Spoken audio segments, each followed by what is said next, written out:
బ్రహ్మాండం అంతా శివలింగ స్వరూపమైతే దాని మీద ఉన్నటువంటి చంద్రవంక మించి పడేటటువంటి అమృత ధారల చేత సంతతము తడుస్తూ ఉంటుంది ఆ శివలింగం.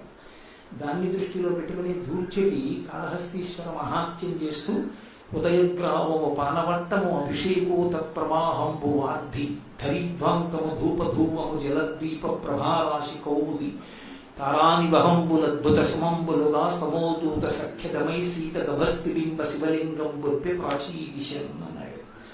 నక్షత్రాలన్నీ పరమశివుడికి పూజ చేయబడినటువంటి నిర్మాల్యమైతే శివలింగానికి చేసినటువంటి అభిషేక జలాలు ఉత్తర దిక్కున పడిపోయినటువంటి జలరాశులై సముద్రాలుగా నాకు భాషిస్తూ ఈ ప్రపంచమంతా నాకు ఒక శివలింగంగా కనపడుతోంది అన్నాడు. అటువంటి శివలింగ స్వరూపాన్ని చూడడం ఎవరికి సాధ్యమయ్యే విషయం కాదు. నిరూపముగా తలంతు మదిలో నిరూపమోకాలో స్త్రీ చర్మో కుంచమో మేకపింటికయో నా సందేహముల్ మాంపి నా కర్ణాలం భవదీయమూర్తి సగుణాకారంబుగా చూపవే చిన్నీరేజ విహారమత్తు మధుపాసి కాళహస్తీశ్వర అంటాడు.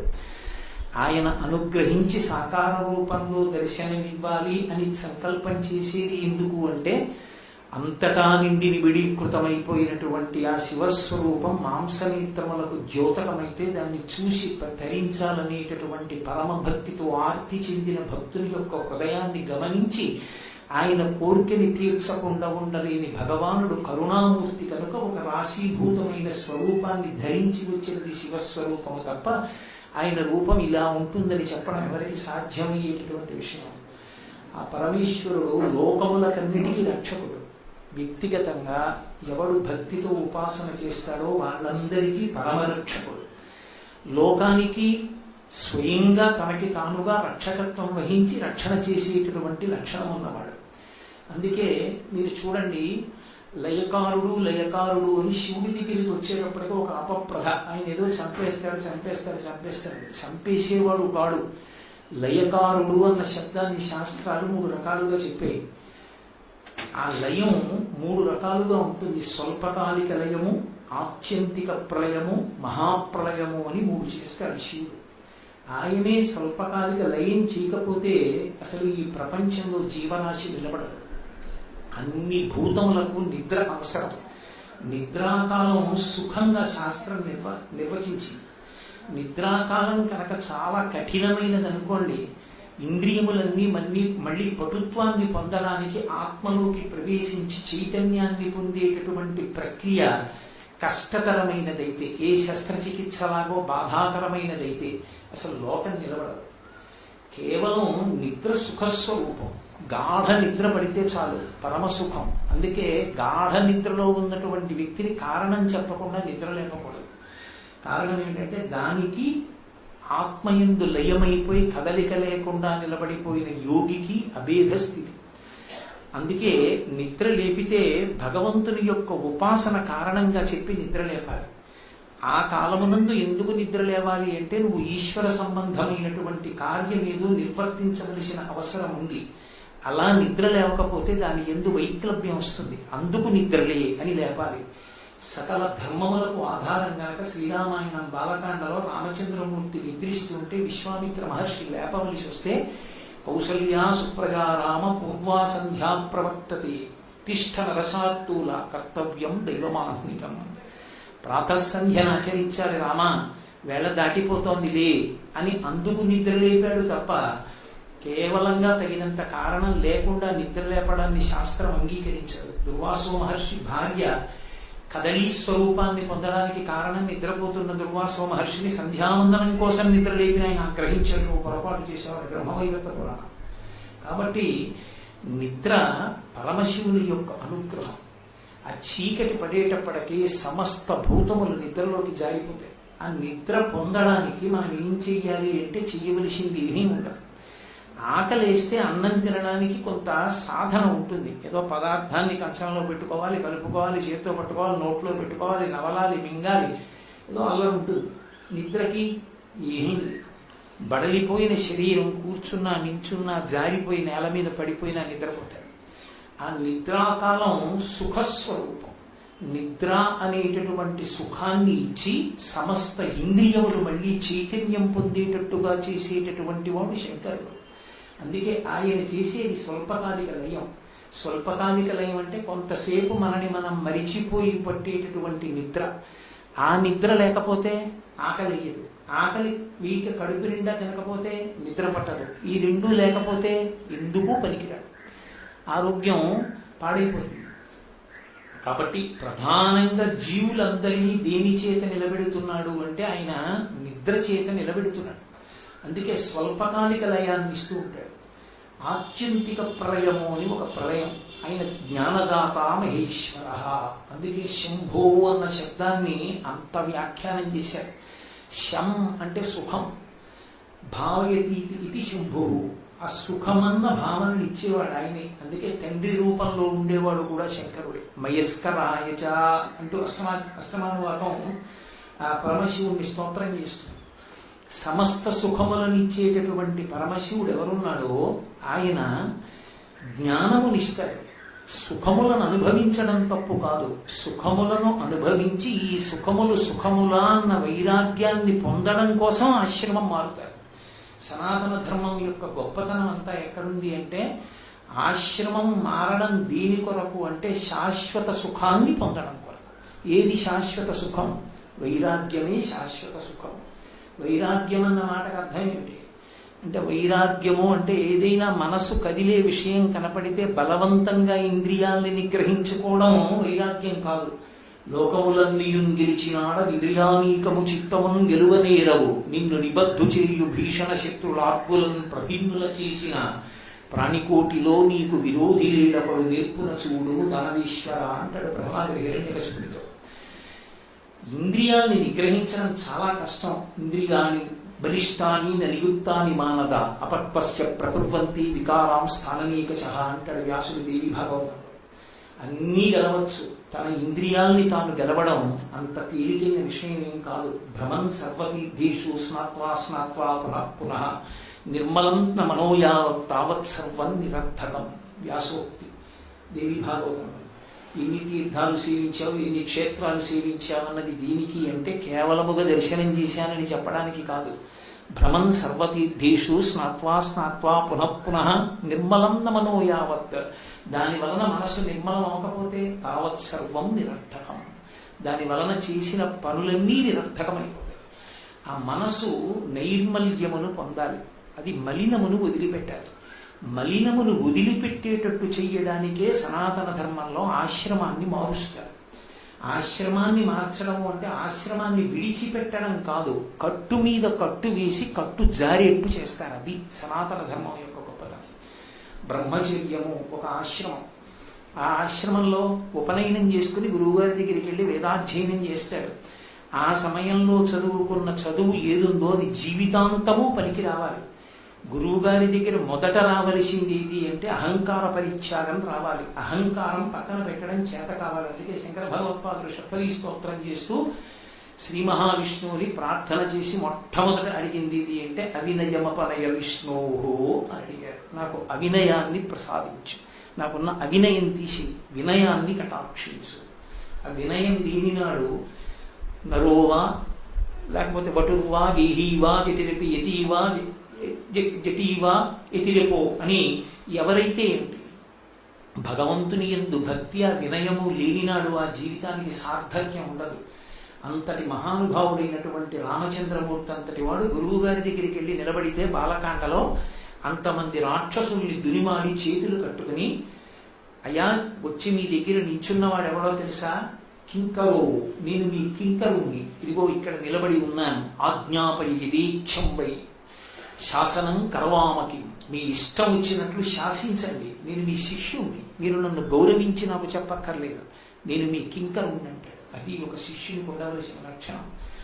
అదిగో ఆ వినయం నేర్చుకుని వేదాభ్యాసం చేయడం కోసం బ్రహ్మచర్యాశ్రమం. ఎంత బ్రహ్మచర్యాశ్రమంలో ఉన్నా పరమేశ్వరుడు చేసినటువంటి గొప్ప వ్యవస్థ. మనసుకి లింగ వివక్ష తెలుస్తుంది, కామము పొటమరిస్తుంది. ఎందుకు కామం పొటమరించేటట్టు అసలు పరమేశ్వరుడు పెట్టడం? ఆయన శాసనమే కదా ఏదైనా. అసలు కామం లేకుండా చేసేస్తే లోకాలన్నీ తరించిపోతాయిగా, ఇంత అల్లరెందుకు అంటే ఆయన ఇచ్చింది ఒక ప్రయోజనానికి ఇచ్చాడు. కామం ఆయన ఎందుకు ఇచ్చాడు అంటే పితృరుణం తీర్చుకోవాలి. పితృరుణం తీర్చుకోవాలి అంటే సంతానాన్ని కనాలి. సంతానాన్ని కనాలి అంటే భార్యతో ప్రహృష్టమైన మనసుతో సంగమించాలి. పరమ సంతోషమైన మనసుతో భార్యా సంగమం జరగాలి.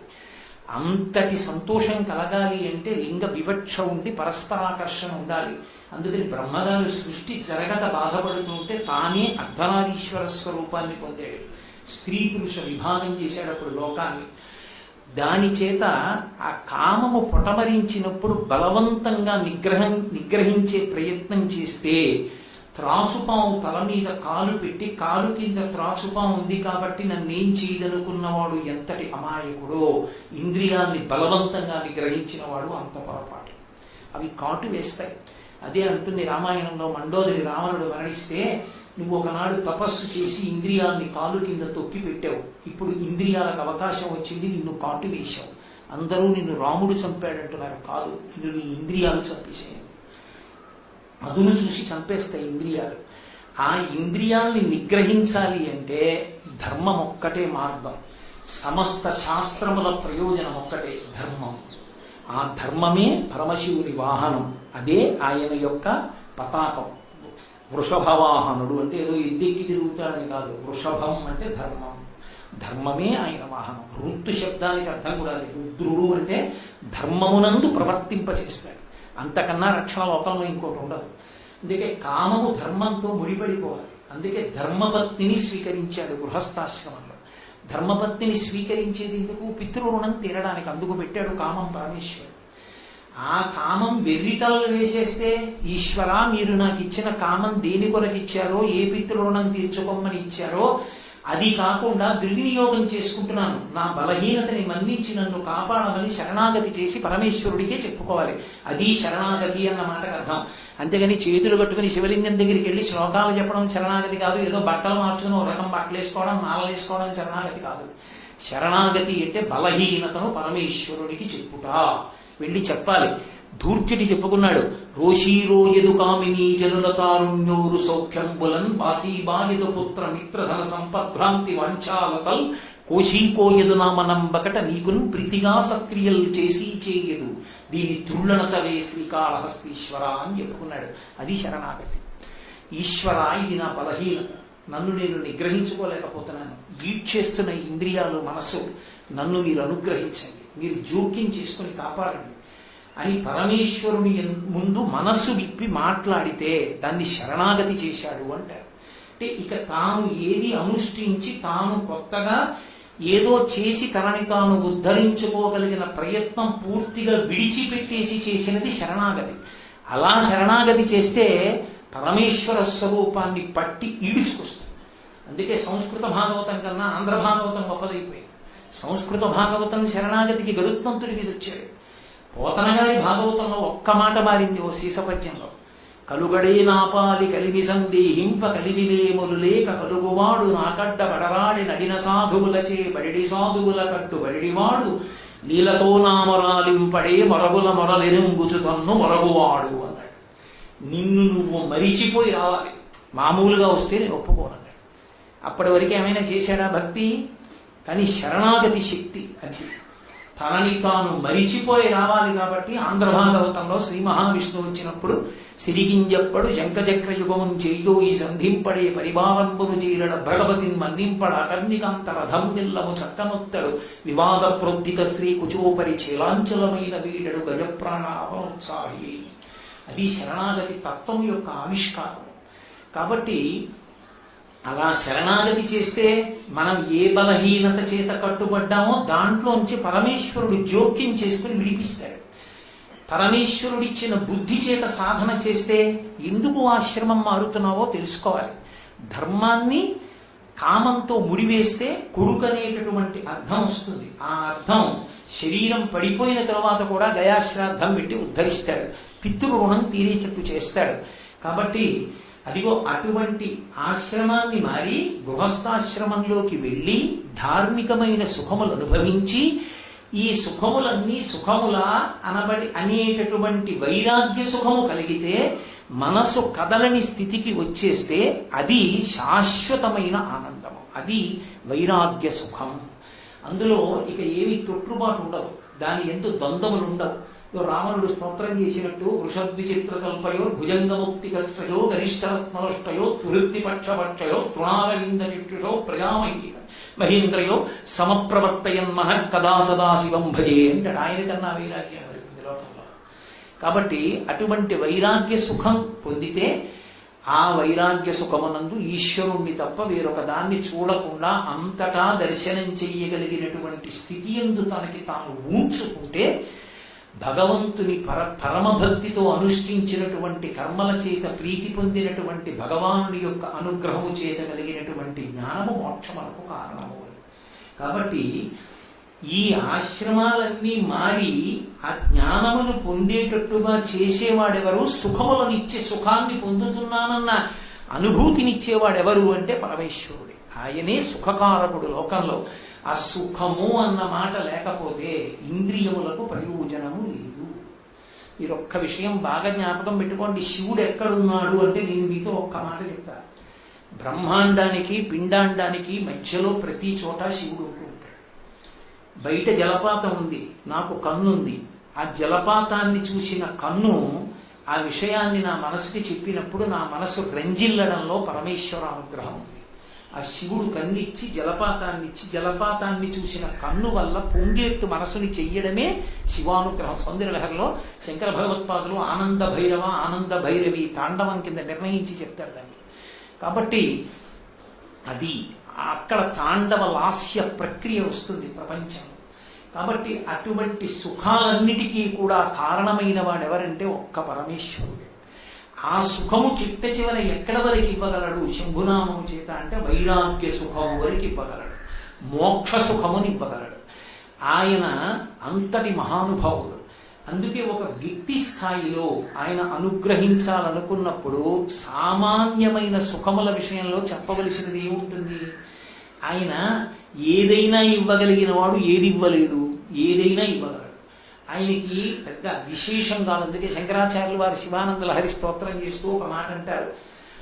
అందులో కరస్తే హేమాద్రౌ గిరిశ నికటస్తే ధనపతౌ శిరస్తే శీతాంశౌ చరణ యుగళస్తే అఖిల శుభౌ గృహస్థే స్వర్భూజామరసురభిచింతామణిగణే కమర్థం దాస్యేహం భవతు భవదర్థం మమన అంటారు. ఆయనకి లేనిది మనకున్నది ఏదీ లేదని తెలుసుకోవడమే భక్తి. భక్తి అన్న మాటని శంకరులు అంత అందంగా ఆవిష్కరించారు. వాడికి లేదని నేను ఇచ్చిన వాడిని కాను. ఓ శివాలయంలో దీపం పెడితే ఆయన కర్మకాలి చీకట్లో ఉన్నాడు, నేను దీపం పెట్టాను కాను. నన్ను అనుగ్రహించడానికి నా చేతిలో దీపం ఆయన పెట్టించుకున్నాడు. అది కరస్తే హేమాద్రవు. ఆయనకి ఇవ్వడానికి నేనేమి ఇవ్వను. ఆయన చేతిలో బంగారు కొండ ఉంది, మేరు పర్వతాన్ని చేతితో పట్టుకున్నాడు. గిరిశ నికటస్తే ధనపతవు. కుబేరుడు ఎప్పుడు చేతులు పట్టుకుని ఇలా నిలబడి ఉంటాడు. మహాభారతం ఆరణ్యకాండలో చెప్తారు. ఎప్పుడు ఎంతటి అసుతోషుడంటే ఆయన వెళ్ళి ఏకంగా కుబేరుడి దగ్గర కూర్చుని ఉంటాడట. అందుకని కుబేరుడి లోకానికి అంత ప్రఖ్యాతి వచ్చింది. స్నేహితుడంటే అంత మమకారమే. కాబట్టి పక్కన ఎప్పుడు కుబేరుడు ఇలా నిలబడి ఉంటాడు. గిరిశ నికటస్తే ధనపతవు. అంత గొప్పవాడైన కుబేరుడే పక్కన ఉంటే నవనిధులకు అధిపతి కొత్తగా నీనిచ్చేది ఉంది శివుడికి. గిరిశ నికటస్తే ధనపతవు శిరస్తే శీతాంశవు. తదియనాటి చంద్రరేఖ ఆయన శిరస్సు మీద ఉంది. తదియనాటి చంద్రరేఖ శిరస్సు మీద పెట్టుకున్నాడంటే చంద్రమౌళి అని ఎక్కడ చూసినా పీఠాల్లో చంద్రమౌళీశ్వరారాధన అంటుంటారు. చంద్రమౌళీశ్వరుడిగా అంటారు. చంద్రమౌళి శివతత్వంలో చాలా గొప్ప మాట. కాలమునకు లొంగని వాడు అని గుర్తు. మనం శుక్లపక్ష కృష్ణపక్షాల్లో కాలాన్ని గణన చేసి రోజు సంకల్పంలో చెప్తూ ఉంటాం. శంకరులు అంటారు తోట ఆయుర్నశ్యతి పశ్యతాం ప్రతిదినం యాపిక్షయం యవ్వనం ప్రత్యాయాంతి గతాః పునర్న దివసాః కాలో జగత్పక్షకః లక్ష్మీస్తోయ తరంగ భంగ చపలా విద్యుచ్చలం జీవితం తస్మాన్ మాం శరణాగతిం కరుణయా త్వం రక్ష రక్షాధునా అంటారు. ఒక రోజు సూర్యోదయ సూర్యాస్తమయాలు అయ్యాయంటే నా ఆయుర్దాయాన్ని గ్రసించేశాడు పరమేశ్వరుడు. మనం చాంద్రమానంలో చంద్రుడి యొక్క ఎదుగుదల తరుగుదల ఈ రెండిటిని ఆధారం చేసుకుని కాల గణన చెప్తాం. కానీ ఈ చంద్రుడి యొక్క కళలు పెరగడానికి తరగడానికి మూలకళ అయిన ఆదికళ, సాధ్యకళ, శ్రీకళ, చిత్కళ ఏది ఉన్నదో ఆ కళ పరమేశ్వరుడి యొక్క కిరీటం మీద ఉంటుంది. అది ఇద్దరికి, అమ్మవారికి అయ్యవారికి. ఆ మాటకు వస్తే విఘ్నేశ్వరుడి కిరీటం మీద కూడా. కాబట్టి ఆ చంద్రవంకని ధరించి ఉంటాడంటే అమృతత్వానికి ప్రతీక. ఆయన కాలమునకు వశపడేవాడు కాడు. అందుకే ఎప్పుడు పాములు ఒంటి మీద ధరించి ఉంటాడు. పాము అంటేనే కాలానికి ప్రతిరూపం. పామును చూస్తే భయపడతాడు. అది మృత్యువునకు ప్రతీకగా నిలబడుతుంది. కానీ ఆ మృత్యువు ఆయన్ని చెయ్యదు. మృత్యువునకు మృత్యువు శంకరుడు ఒక్కడే. అందుకే యమధర్మరాజు గారి వక్షస్థలం మీద తన్ని చంపిన వాడు ఎవరైనా ఉంటే శంకరుడు ఒక్కడే ఉన్నాడు. అందుకే శంకరుడు శివానందలహరి చేస్తూ వక్షస్థాడనమంతకస్య కఠినాపస్మార సంవర్ధనం భూభృత్పర్యటనం నమత్సురశిర కోటీర సంఘర్షణం కర్మీదం మృదులస్య తావకపద్వంద్వస్య గౌరీపతే మచ్చేతోమణి పాదుకా విహరణం శంభో సదాంగీకురు అంటారు. శంకరా నాడు కఠినమైన యమధర్మరాజు గారి యొక్క వక్షస్థలాన్ని తన్ని నీ పాదం ఎంత సుక్కిపోయిందో నా మనస్సన్న మణిపాదుకతుడు కుత్తిరుగుతూ ఉండమంటారు. భక్తి కోసం శంకరులకు లేక లోకానికి నేర్పడానికి అంత కిందకు వచ్చి మాట్లాడారు మహానుభావుడు. కాబట్టి ఆ శంకరుడు కాలమునకు వశపడేటటువంటి వాడు కాడు. ఆయన కాలాతీతుడు. అందుకే ఆయన గురించి ఒక చోట స్తోత్రం చేస్తూ బ్రహ్మమస్తకావళి నిబద్ధతే నమశివాయ అన్నారు. బ్రహ్మమస్తకావళి నిబద్ధతే నమశివాయ అంటే అనేకమైనటువంటి పుర్రెల మాలను ఒకటి మెడలో వేసుకుంటాడు. చాలా భయంకరంగా ఉండదు ఆ స్వరూపం. మెడలో పుర్రెల మాల వేసి కూర్చుంటే ఎవరు నమస్కారం చేస్తారు, ఎవరు పూజ చేస్తారు, భయం లేదు. అది ఉగ్రస్వరూపంలా ఉండదా? పునుకల పేరు కంఠమున భూరి భుజంగము భూషణంబుగా అనయము భస్మధారణము వద్రి నివాసము మీరు విల్లుగా అనుగు గదంతి చర్మమును హస్తములందు కపావశూలముల్ పడివడిదాంతు శంకరు కృపావరు రూపమును ఆశ్రయించదన్నది. ఇందుకు మహానుభావుడు ఎలా పునుకల పేరు మెడలో వేసుకోవడం అంటే ఆయనకి మెడలో రుద్రాక్షమాల వేసేవాడు లేడా? ఓ గంట మాట్లాడితే నా మెడలోనే రుద్రాక్షమాల వేస్తే శివ మహాసభల్లో శంకరుడి మెడలో రుద్రాక్షమాల వేరా హనుమంతరావు. మరి ఎందుకు ఆయన మెడలో పుర్రెలమాల అంటే ఆయన పుర్రెలమాల వేసుకోవడం మెడలో మాల వేసేవాడు లేక కాదు. ఈ సృష్టి ప్రారంభం చేసేటప్పుడు చతుర్ముఖ బ్రహ్మగారిని సృష్టించి వేదాలు ఇచ్చి వీటిని ఆధారం చేసుకుని సృష్టి చేయమన్నాడు. ఆఖరణ బ్రహ్మగారి కూడా ఆయుర్దాయం అయిపోయి పడిపోయాడు. పడిపోతే పుర్రెలు పడిపోతే అయ్యో పాపం సృష్టి చేసిన వాడు ఇంటి పెద్దవాడు పితామహుడు ఈయన తలకాయ కూడా ఇలా పడిపోతే ఏం బాగుంటుందో తడప తీసి వెళ్ళ వేసుకున్నాడు. అలా వేసుకున్న బ్రహ్మగారి పుర్రెల దండ పెద్ద దండ అయింది. అంటే ఇంతమంది బ్రహ్మలు వెళ్ళిపోయారు, ఆయన అలాగే ఉన్నాడు. అందుకని బ్రహ్మమస్తకావళి నిబద్ధతే నమశివాయ అని శంకరాచార్యులు వారు స్తోత్రం చేశారు. ఆయన కాలకాలుడు, కాలాతీతుడు. ఆయన కాలమునకు వశపడేవాడు కాడు. అందుకే ఆయన కాళ్ళు పట్టుకున్నవాడు కూడా కాలాతీతుడే అవుతాడు. కాలమును దాటిపోతాడు. అంటే మళ్ళీ జనన మరణ చక్రమునందు ఇమడడు. పునరావృత్తిరహిత శాశ్వత శివ సాయుధ్య సిద్ధ్యర్థం అంటూ శ్రౌత శైవ ఆరాధనా విధి ఎందు తద్దినం పెట్టేటప్పుడు ఆఖరణ చెప్పే మంత్రాలను ఇవ్వబట్టి అక్షయ వృత్తి ద్వారా దయారాధన సిద్ధి ద్వారా మనకి తల్లిదండ్రులకి ఏమందాలి అంటే పునరావృత్తి రహిత శాశ్వత శివ సాయుధ్య సిద్ధిరస్తు అని కోరుకుంటారు. కాబట్టి అది ఇవ్వగలిగిన వాడెవరు అంటే పరమేశ్వరుడు. అంతటి మహానుభావుడు తండ్రి కనుక తప్పు చేస్తే లోకాన్నంతటినీ శిక్షిస్తాడు, వ్యక్తిని శిక్షిస్తాడు. అది ఆయనకున్న గొప్పతనం. చెప్పి శిక్షించాడు. ఇదిగో నువ్వు ఈ తప్పు చేశావు అందుకు నేను శిక్షిస్తున్నాను అని చెప్పవలసిన అవసరం ఆయనకేం లేదు. ఎక్కడుండి శిక్షిస్తాడంటే వెనకనే ఉంటాడు, ఏం పైకి కనపడడు. అందుకు కదా పోతన గారు భాగవతం చేస్తూ స్త్రీ పురుష నపుంసక మూర్తియును కాక తిర్యక్ అమర నరాది మూర్తియును కాక కర్మ గుణభేద సరసత్ప్రకాశి కాక వినుక నందియుతానకు విభుతలంతు అంటారు. ఆయనే సృష్టికర్త, ఆయనే స్థితికర్త, ఆయనే ప్రళయకర్త.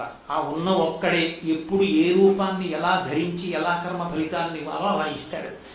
అందుకే పోతన గారి భాగవతంలో ఒక చోట 3 మూర్తులకు 3 కాలములకు 3 లోకములకు మూలమగుచు భేదమగుచు తుదిక భేదమయ్యొప్పారు బ్రహ్మమనగ నీవే పాలనయన అంటారు.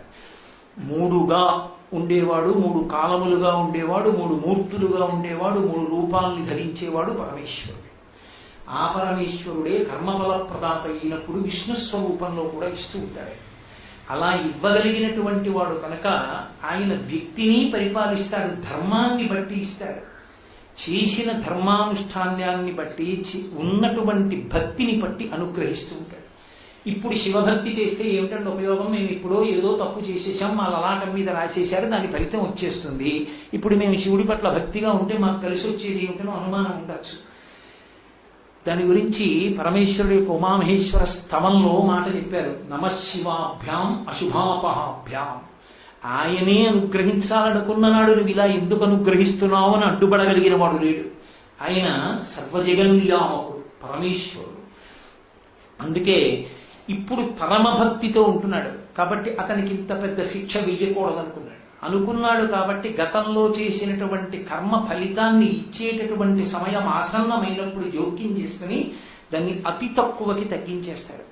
పాము కరవవలసిన వాణ్ణి చీమ కలిచేటట్టుగా చేసి అనుగ్రహించగలడు. అలా అనుగ్రహించేటట్టు చేసి గత జన్మ కర్మ తీసివేయగలడు. అది ఆయన యొక్క అనుగ్రహం.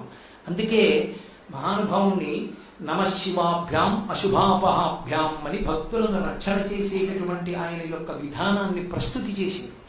కాబట్టి వ్యక్తిని రక్షించగలడు. అందుకే శంకరాచార్యులు వారు కళాభ్యాం చూడాలంకృత శిశికళాభ్యాం నిజతపలాభ్యాం భక్తేషు ప్రకటిత బలాభ్యాం భవతు మే శివాభ్యాం అస్తోక త్రిభువన శివాభ్యాం హృది పునర్భవాభ్యాం ఆనంద స్ఫురదనుభవాభ్యాం నగేయం అంటారు.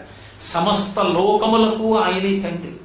బిడ్డల్ని చేసి లోకములన్నీ కలిపి తప్పు చేస్తున్నప్పుడు దిద్దేవాడు పరమేశ్వరుడు. అందుకే సమస్త లోకాలు కలిసి ఎప్పుడైనా తప్పు చేస్తే జోక్యం చేసుకునేది పార్వతీ పరమేశ్వరుడే చేసుకుంటారు. యజుర్వేదంలో రుద్రాధ్యాయం ఆ విషయాన్ని స్పష్టంగా చెప్పింది. శివా రుద్రస్య భేషజీ, శివా లోకస్య భేషజీ అని ఆమె విశ్వస్య భేషజీ అంటూ ఆ తల్లి శివ శివ, వాళ్ళిద్దరు పేర్లు కూడా విడివిడి ఉండరు. శివ శివ, రుద్ర రుద్రాణి, భైరవ భైరవి, హంస హంసిని కలిసి ఉంటుంది ఆ తత్వం. శివ శక్త్యాయుక్తో యది భవతి శక్త ప్రభవితం అన్నట్టు. అయినప్పుడు ఆ శివ లోకములన్నీ తప్పు చేస్తున్నాయి అనుకోండి, అమ్మవారు రెచ్చగొడుతుంది శివుణ్ణి. శివుడు ప్రశాంతంగా ఉంటాడు. లోకాలలో తల్లిదండ్రుల వ్యవస్థ అంతా కూడా పార్వతీ పరమేశ్వరులే పోలి ఉంటుంది. కొడుకు స్కూల్కి వెళ్ళి చదువుకోవాలని ఫీజు కట్టి తండ్రి పంపిస్తుంటే స్కూల్కి వెళ్ళి చదువుకోవడం మానేసి పిల్లలతో కలిసి సినిమాలకు వెళ్ళి చదువుకోకపోతే ప్రోగ్రెస్ కార్డులో 0 వస్తే ఆ వీధి వెంట వెళ్ళిపోతున్నటువంటి లెక్కలు చెప్పే మాస్టరే స్కూల్ టీచర్, క్లాస్ టీచర్ వచ్చి, అమ్మ వీళ్ళ నాన్నగారేమో అంతటి గౌరవనీయుడు, సభల్లో అంత గౌరవాన్ని పొందుతాడు, ఈ పిల్లాడికి 0 వస్తేనే వీడు ఎప్పుడు క్లాస్కి రావట్లేదు, వాళ్ళ నాన్నగారి దృష్టిలో ఒకసారి పెట్టండి అని చెప్పి వెళ్ళిపోయాడు. అమ్మ కోప్పడిచేది తాటాకు మంట. అమ్మేం చేస్తుంది, సాయంకాలం తండ్రి ఇంటికి తిరిగి వచ్చిన తర్వాత భర్త తిరిగి వచ్చాక మీరు చూస్తే సాయంకాలం సభలు అంటారు, పొద్దున్న అనుష్ఠానం అంటారు, కొడుకు ఇలా అయిపోతున్నాడు, మీ కొడుకు అంటుంది. మీ కొడుకు ఇలా తయారవుతున్నాడు, మీ ఇష్టం, ఆ తర్వాత నన్ను అడగండి అంటుంది. శివుడు రుద్రుడు అవుతాడు. కోపం వచ్చి బెల్ట్ తీసి 4 దెబ్బలు కొడతాడు. మళ్ళీ అమ్మే అడ్డుపడుతుంది. ఏడు పిల్లాన్ని చంపేస్తారా ఏంటి, వాడికి మార్కులు రాలేదంటే కొట్టి చంపేమనా, దగ్గర కూర్చుని చెప్పండి, మీకు వచ్చుగా తెలుగు వచ్చు, ఇంగ్లీష్ వచ్చుగా, కూర్చోబెట్టి చదివించండి, రోజు సభలు ఎందుకు అంటుంది. అంటే మళ్ళీ ఆయనే ప్రశాంతపడి చీకి కుమార్ల సంసారం బెల్ట్ అక్కడ పడేసుకోవాలి. మళ్ళీ కాసేపు ఆగి గ్లాసులు కమలాపండు రసం పట్టుకెళ్ళి, ఏమండి పిల్లాడికి మొన్ననైనా టైఫాయిడ్ వచ్చింది, అలా కొట్టేసుకుంటారా, ఆలోచించండి అంటుంది. ఆ తండ్రి మళ్ళీ నిద్రపోతున్న పిల్లాడిని ముద్దులు ఎట్టుకుని సభలన్నీ రద్దు చేసుకుని కొడుకు దగ్గర కూర్చొని చదివిస్తాడు. పార్వతీ పరమేశ్వరుడు లోకం పట్ల అలాగే ఉంటారు. అందుకే రుద్రం అలా మాట్లాడింది, యజుర్వేదం అలా మాట్లాడింది. ఒకనాడు దక్షుడు నిరీశ్వరయాగం చేశాడు. దక్షుడి మీద ప్రేమో, దక్షుడిచ్చే సంభావనల కోసమో అందరూ వెళ్ళారు. అందరూ వెడితే లోకం తప్పు చేస్తోంది. పరమశివుడు జోక్యం చేసుకోడు, పిల్లలు ఆడుకొని అన్నాడు. ఆవిడ ఇదే అలవాటైతే, రేపొద్దున్న తండ్రిని ధిక్కరించడం అలవాటైతే పరమశివుడు జోక్యం చేసుకునేటట్టు చెయ్యాలనుకుంది. శివుణ్ణి రుద్రుణ్ణి చెయ్యాలి, అంతేగాని మహా ఇల్లాలా తల్లి నమ్మితి నామనంబున సనాతనులైన ఉమా మహేశులం మేటు భజింతు కదమ్మ దయాంబురాశివి కదమ్మ హరిం పతిచేయుమమ్మ నిన్ను నమ్మిన వారికి ఎన్నడికి నాశము లేదు కదమ్మ ఈశ్వరి అని పోతన గారి చేత స్తోత్రం చేయబడ్డ తల్లి. శంకరుడు వద్దంటే పేరంటాలకు వెళ్ళే బేల కాదు ఆవిడ. లోకాన్ని దిద్దాలి, బిడ్డల్ని దిద్దాలి. అందుకు వెళ్ళింది. వెళితే దక్షుడు అవమానించాడు. శరీరాన్ని వెంటనే విడిచిపెట్టింది. ఈ వార్త తెలిసింది పరమశివుడికి. అప్పటి వరకు శివుడిగా ఉన్నవాడు ఒక్కసారి రుద్రుడయ్యాడు. ఒక జట తీసి కొట్టాడంతే కైలాస పర్వతం మీద ఉన్న రాతికి. అందులో ఉంచి పుట్టింది భయంకరమైనటువంటి స్వరూపం ఒకటి. అభ్రంలిహాద భ్రవిభ్రమ ప్రభ్రమ కృందీల దీర్ఘ శరీరమర ప్రజ్వల జ్వలన దీప్త జ్వాలికాజ్వాల జజ్వల్యమాన కేశముల నిరయ జండ దిగ్వేదండ శుండావదోద్దండ సహస్రద్యుతిహేతి సంఘమొప్ప వీక్షణత్రయలోక వీక్షణద్యుతిలోక వీక్షణతతి నిరీక్షమగుచు గ్రకచ కఠిన కరాల దంష్టరుదిలుంగ ఘన కపాలాస్తి మలికలుదనర సకలలోక భయంకరుండగుచు వీరభద్రుడు దయించే మారట రుద్రుడగుచు.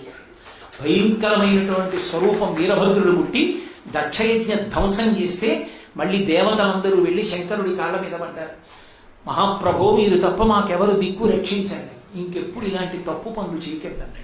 పూషదంత విదవ్యగ్రో దక్షాత్తర హరోహర అని శివాష్టోత్తరంలో చెప్తాం. తప్పు చేసిన సభకి సాక్షాత్తు సూర్యనారాయణమూర్తి వెళ్ళినా పళ్ళు పీకించేసి పాయస నైవేద్యం ఒకటే మిగల్చాడు. తప్పు చేస్తే శిక్షించకపోతే పిల్లలు పాడైపోతారు. లోకం తప్పు చేసింది, అమ్మవారు జోక్యం చేసుకునేటట్టు చేసింది తండ్రిని. జోక్యం చేసుకున్నాడు, నిరీశ్వరయాగం పోయింది. దక్ష ప్రజాపతి వచ్చి కాళ్ళ మీద పడ్డాడు. అప్పటి నుంచి మళ్ళీ శివుడి గౌరవం ఏమిటో లోకం తెలుసుకుని బ్రతకడం మొదలుపెట్టింది. శివుడి గౌరవం ఏమిటో తెలుసుకుంటే శివుడికి కాదు గొప్ప, లోకానికి రక్ష. నాన్నగారిని గౌరవించడం చేత కాకపోతే నాన్నగారికి కాదు తక్కువ, పాడైపోయేది కొడుకు. అలా తండ్రి గౌరవాన్ని నిలబడేటట్టు చేసింది తల్లి.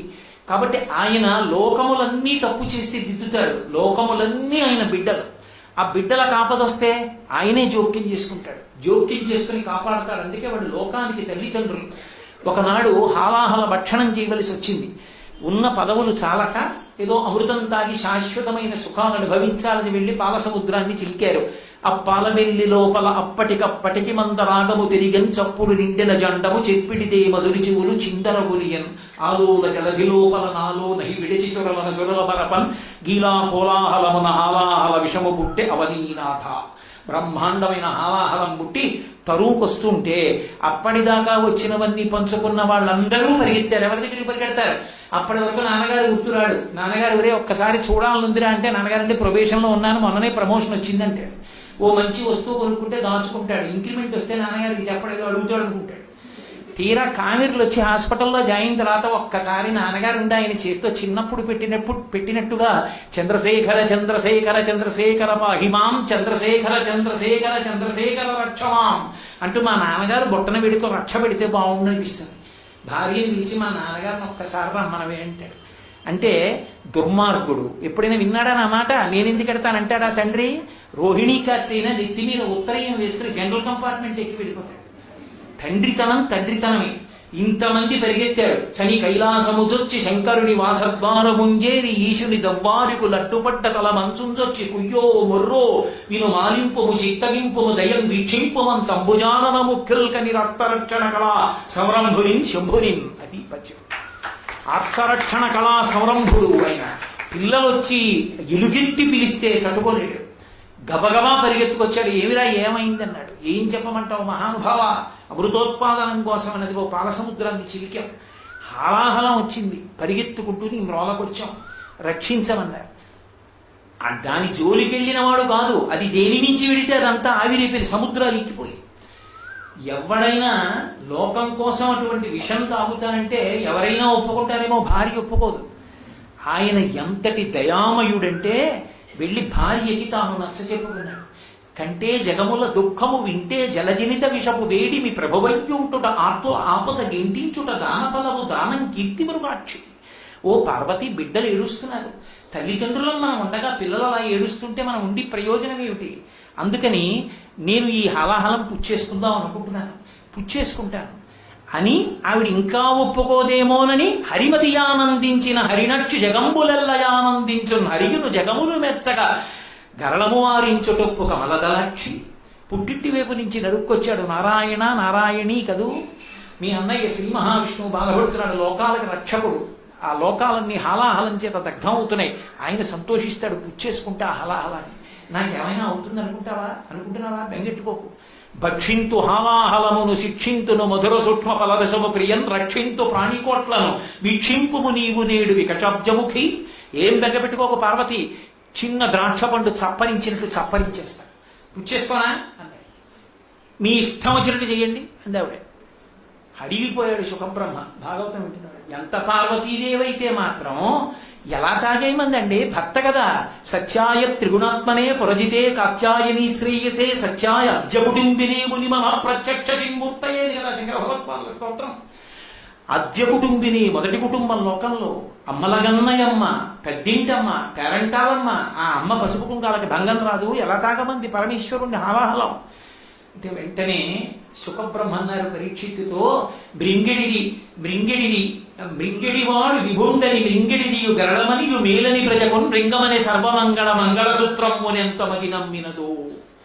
లోకాలలో ఉన్న వాళ్ళందరి మంగళసూత్రాలు కాపాడేటటువంటి సర్వమంగళాస్వరూపమైన పార్వతీదేవి మెడలో కామేశబద్ధ మంగళ్య సూత్ర శోభిత కందరాయి ఉండగా, సర్వమంగళాదేవి మెడలో మంగళసూత్రం పరమశివుడు కట్టి ఉండగా ఆయనకి భంగపాటు కలుగుతుందా తాగేమందయా? అందుకే అది అమ్మవారి గొప్పతనం.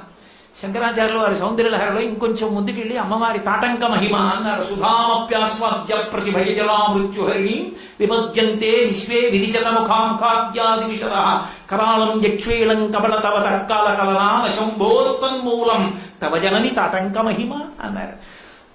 అమ్మా ఐదోతనానికి గుర్తు తాటంకాలు, చెవుల ఆభరణాలు నీ చెవులకు ప్రకాశిస్తుండగా పరమశివుడు హాలాహలం తగ్గితే మాత్రం ఇబ్బంది వస్తుందమ్మా అన్నారు. మహానుభావుడు ఎరా ఆ రోజున దక్షయజ్ఞం మీరందరూ చేశారు కదా, ఇప్పుడేమో నేను కావాల్సి వచ్చానా అనలేదు. గబగబా తాను హాలాహలం వెంట పరిగెత్తాడు. ఇప్పటి వరకు అందరికీ ఎదురొచ్చిన హాలాహలం శంకరుణ్ణి చూసి వెనక్కి తిరిగిపోయి పోతే ఈయన దాని వెంటబడ్డాడు. గబగబా వెళ్ళి ఎక్కడికి పోతావే అని చెప్పి చేత్తో పట్టుకుని తన చుట్టూ సురసంఘములు జయజయధ్వానంబులం బొబ్బిడం ఘనగంభీరమంబుతో శివుడు లోకద్రోహి హుంపోకు రమ్మని కెంగేల తెమల్చి కూర్చి కడిగానంకించి జంబూఫలంబుల మహావిషమున ఆహారించే హెలాగతి. అరిచేత్తో పట్టుకుని ఇలా ముద్ద చేసుకుని నోట్లో పెట్టుకుని గుటుక్కుని మింగేశాడు. ఆయన ఎంతటి మహానుభావుడు అంటే, కదలంబారము పాప పేరు వడదం ఘర్మాంబుజాలంబు పుట్టదు నేత్రంబులు నెర్రబారము నిజ జూటాచంద్రుడు కందడం వదనాంభోజము వాడదా విషమును ఆహారించుచో గాయిచో పదిలంబై కడిచేయిచో దిగుచుచో భక్షించుచో మృగుచో అన్నాడు. అది ముద్ద చేసినప్పుడు కానీ నోట్లో పెట్టుకున్నప్పుడు కానీ మింగినప్పుడు కానీ కనీసం ఆయన ఒంటి మీద పొక్కు పుట్టలేదు, వేడెక్కలేదు, ఆఖరికి చెమట పట్టలేదు, పైన ఉన్న చల్లని చంద్రుడు కందిపోలేదు, మెడలో ఉన్న పాములు వేడి చూసి భయపడి జారి కింద పడిపోలేదు. ఆయనని ఆశ్రయించి ఉండగా ఎవరికి ఏ ఆపద ఉండదు. సర్వులకు రక్ష ఇవ్వగలిగినటువంటి మహానుభావుడు పరమశివుడు అంటే. కాబట్టి ఆనాడు హాలాహల భక్షణం చేసి లోకాల్ని రక్షించాడనే సామాన్యమైన భక్షణం కాదు. ఉదరము లోకంబులకును సదనంబకు తెరిగి శివుడు చటుల విషాగ్నిన్ కుదురుకొనే కంట బిలమున పదిలంబు కదిలిపే పరమ సూక్ష్మ రసంబున్. అది మింగేస్తే కడుపులో పెడితే కొన్ని లోకాలు పోతాయి, పైకి వదిలేస్తే కొన్ని లోకాలు పోతాయి. అటు కాదు ఇటు కాదు, కంఠంలో పెట్టుకుని తెల్లని కంఠం నల్లటి కంఠంగా మాడితే గరళకంఠుడు శ్రీకంఠుడు అని పేరు తెచ్చుకుని నీలకంఠుడు అయ్యాడు మహానుభావుడు. తెల్లని వాడికి ఎక్కడైనా మచ్చ వస్తే పోవడానికి ప్లాస్టిక్ సర్జరీ చేయించుకుంటాడు. ఏంటంటే మచ్చ అందులో కంఠం మీద వచ్చింది. అయినా సరే లోకాలు రక్షించాననడానికి ఇది గుర్తు అన్నాడు. రుద్రాధ్యాయం 2 చేతులు ఎత్తి నమస్కరించింది. అసౌ యోగ సత్పతి నీల గ్రీవో విలోహిత ఉతైనం గోపా ఋషన్ను అని ఉదయ వేళలో ఇదిగో కనపడుతున్నాడు. నీలగ్రీవుడైనటువంటి నీలలోహితుడైన శంకరుడు కనపడుతున్నాడని నమస్కరించింది. అది ఎవరు? సామాన్యమైన గోపకాంతలు కూడా దర్శనించి ఇచ్చా శివస్వరూపాన్ని. ఉతైనం గోపా ఋషన్ను అంటూ అంతటి మహానుభావుడు ఆయన. లోకములనన్నిటినీ కలిపి శిక్షించగలడు, లోకములనన్నిటినీ కలిపి రక్షించగలడు. ఇంతటి సమర్థుడైన పరమేశ్వరుడు ఆయన గురించి చెప్పడం, ఆయన గురించి తెలుసుకోవడం ఎవరికీ సాధ్యమే కాదు. ఎందుచేత అంటే ఒక్క మాట అంటే మీకు అర్థమైపోతుంది. అసలు ఈ సమస్త శాస్త్రములు, సమస్త వాంగ్మయమంతా పరమశివుని కాళ్ళకి చేతులకి ఉన్న ఆభరణాలన్నారు. ఎందుచేత అంటే ఒకానొకనాడు పరమశివుడు చేతిలో పట్టుకున్నటువంటి ఢమరుకాన్ని మోగిస్తే వచ్చినటువంటి 14 మాహేశ్వర సూక్తముల నుంచి పాణిని వ్యాకరణాన్ని రచిస్తే పరమశివుని యొక్క ఆనంద తాండవాన్ని చూడడం కోసం చిదంబరం వచ్చి పరమశివుడి యొక్క తాండవం చూసి మురిసిపోతుంటే ఆదిశేషుడు, మేమందరం తాండవానికి సహకరిస్తాం, ఈ పడగలున్న నీకు కాళ్ళ చేతుల ఏం మోగిస్తావు చూడడం తప్ప అన్నాడు. ఏం చేస్తానంటారే, నేను కూడా పరమశివుడికి కాలి అందరైపోతానని ఎగిరి వచ్చి పరమశివుడి పాదానికి చుట్టుకున్నాడు ఆదిశేషుడు. కాలి అందే అయ్యాడు. ఆ కాలి అందే అయినటువంటి ఆదిశేషుడే పతంజలి అయి పాణిని వ్యాకరణానికి మహాభాష్యాన్ని ఇచ్చాడు. మూకశంకరుడు మూక పంచశతిలో మహాభాష్య వ్యాఖ్య ప్రకట ఆరోపయతివా అంటూ ఆ మహాభాష్యకర్త అయినటువంటి పతంజలిని స్తోత్రం చేస్తాడు. అటువంటి పతంజలి పరమశివుని యొక్క కాలి ఆభరణం అందే. ఆయన వ్యాకరణానికి మహాభాష్యం ఇస్తే చేతి ఢమరుకంలోంచి వ్యాకరణం వచ్చింది. ఆ వ్యాకరణం లేని నాడు వాంగ్మయం లేనే లేదు. ఆ వాంగ్మయం లేని నాడు మీకు నాకు ఈ పద్యము లేదు, ఈ వచనము లేదు, ఈ పుస్తకం లేదు, ఉపన్యాసం లేదు, తెలుసుకునే అవకాశం లేదు, పూజ చేసే అవకాశం అంతకన్నా లేదు. కాబట్టి సమస్త శాస్త్రములకు ఆలవాలని ఎవరంటే పరమశివుడే. అందుకే ఆయనే సృష్టికర్త, స్థితికర్త, ప్రళయకర్త. అందుకే ఇప్పటికీ ప్రపంచంలో మోజు ఏ మూర్తి మీద అంటే నటరాజస్వామి మూర్తి మీద ఉన్నంత మోజు ఇంకా ఏ మూర్తి మీద ఉండదు. మీరు చూడండి, విదేశాల్లో ఎత్తుకుపోయే వాళ్ళందరూ నటరాజ విగ్రహాలు ఎత్తుకుపోతారు. ఎందుకు ఎత్తుకుపోతారో తెలుసా? నేను ఒక చోట ఇంగ్లీష్ పుస్తకంలో చదివా. వాళ్ళకి ఎందుకంటే అంత we look at that idol in an amazing way, చాలా ఆశ్చర్యంగా చూస్తారట వాళ్ళు. ఎందుకు చూస్తారంటే ఒకటే కారణం, పెద్ద జుత్తున్నటువంటి శంకరుడు యమవత్యప్త దేహాయ దక్షిణామూర్తయే నమః ఇలా అన్నాడు అనుకోండి, ఆ జుత్తంతా ఇలా విసురుకుంటుంది. మళ్ళీ తల ఇలా తిప్పాడు అనుకోండి, ఇటు జుత్తు ఇటు పడే లోపల ఇటు జుత్తు ఇలా విసురుకుంటుంది. ఈ రెండు జుత్తులు కింద పడే లోపల తలలా నవ్వుతూ నిలబడుతుంది. అంత వేగంగా ఊపాడనే ఉగ్రంగా ఉండడు, నవ్వుతూ ఉండి జుత్తు ఇలా ఇలా ఇలా ఇలా ఉంటుంది. అసలు కింద పడదు, అంత వేగంగా నర్తిస్తాడు. ఆ నర్తించేటప్పుడు యువతల చేతిలో ఢమరకం, యువతల చేతిలో అగ్నిహోత్రం, మధ్యలో నవ్వుతున్న ముఖం. ఈ ఢమరకంలోంచే శబ్దంలోంచి సమస్త సృష్టి, అగ్నిహోత్రంలోకి లయం, ఆ చిరునవ్వుతో ఉన్న ముఖం స్థితి. నేనే సముద్రపు ఒడ్డుకి వెళ్ళి విశాఖపట్నంలో కూర్చొని కాలు పెట్టి కాలు మీద ఇసుక వేసి గూడు కట్టాను, అందులో చిన్న శివలింగం పెట్టాను. ఇప్పుడు నేనే సృష్టికర్త ఆ గుడికి. కొంతసేపు చూసా చాలా బాగుందన్నాను, గోడలు కట్టాను, చీపురు పళ్ళ తెచ్చాను, దాని ముందు పెట్టాను, గుడ్డ చుట్టాను, పతాకం పెట్టానన్నాను, ప్రాకారాలు పెట్టానన్నాను, నంది పెట్టానన్నాను, అన్నీ పెట్టాను. పెట్టి కాసేపు ఆగి వెళ్ళిపోతూ వెళ్ళిపోతూ చేత్తో దేవాలయం పడగొట్టి వెళ్ళిపోయాను. నేనే దాని సృష్టికర్త, నేనే స్థితికర్త, నేనే ప్రళయకర్త.